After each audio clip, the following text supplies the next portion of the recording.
संपन्नता की ओर बढ़ते कदम, परमात्मा इशारे। ओम शांति। वर्तमान समय एक बहुत बड़ी बीमारी है, वो है अधिक सोचने की। परमात्मा अपने बच्चों को कहते हैं, अरे सोचना ही है तो ज्ञान रत्नों का चिंतन करो, ज्ञान की बातों को सोचो, विचार करो। साथ साथ कोई ऐसे योग की गहराई की बातें करो, उसके अनुभव करो। कई लोग इतने कमजोर संकल्प करते हैं, सोचते रहते हैं मेरा योग नहीं लगता, मैं शरीर ही नहीं बनता, मेरे संकल्प ऐसे ऐसे चलते हैं। तो परमात्मा अपने बच्चों को सदा खुशी में रहने के लिए एक बहुत सुंदर विधि बता रहे हैं, इशारा दे रहे हैं कि ये बच्चे तन और मन दोनों को सदा खुश रखने के लिए सोचो कम। अगर सोचना ही है तो ज्ञान रत्नों को सोचो।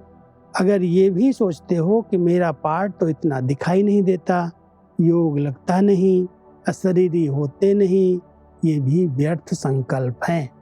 उसकी भेंट में समर्थ संकल्प करो, याद तो मेरा स्वधर्म है, मैं ही कल्प कल्प का सहज योगी हूँ। इस प्रकार के संकल्प करो तो खुशी में उड़ते रहेंगे। कितनी सुंदर विधि है। कई बार हम ऐसे कमजोर संकल्प करते रहते हैं, सोचते रहते हैं, मैं तो 1 घंटा बैठा, मेरा तो 2 मिनट भी योग नहीं लगा, मैं क्या करूं, शायद मैंने बहुत पाप किए हैं, बहुत विकर्म किए हैं जो बाबा की याद ही नहीं रहती। ऐसे ऐसे संकल्प करके अपनी खुशी को गायब कर देते हैं। अब परमात्मा क्या श्रीमत दे रहे हैं कि बच्चे कभी भी कमजोर संकल्प नहीं करो। तन और मन दोनों में सोचना कम कर दो। कुछ भी बात है, सब ठीक हो जाएगा, लेकिन उसकी विधियां अपनाओ।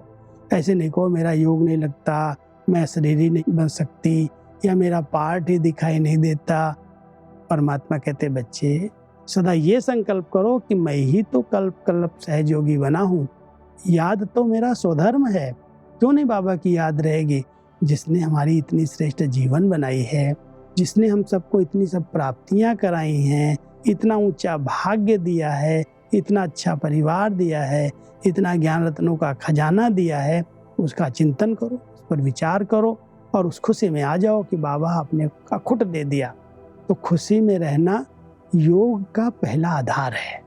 अगर खुशी के संकल्प हैं, अच्छे अच्छे संकल्प हैं, तो योग तो स्वतः लग जाएगा। लेकिन अगर हम बहुत कमजोर संकल्प करते हैं, सोचते रहते हैं तो हमारी खुशी भी गायब हो जाती है और योगी जीवन जो इतनी महान जीवन है, उस जीवन से भी हम वंचित हो जाते हैं। तो हम सब ध्यान दें कि हम सबको अपने सोच पर, अपने विचारों पर बहुत ध्यान देना है। जितना कम सोचेंगे, अच्छा सोचेंगे, उतना हम सदा खुशी में रह सकेंगे और सहज योगी स्वतः बन जाएंगे। ओम शांति।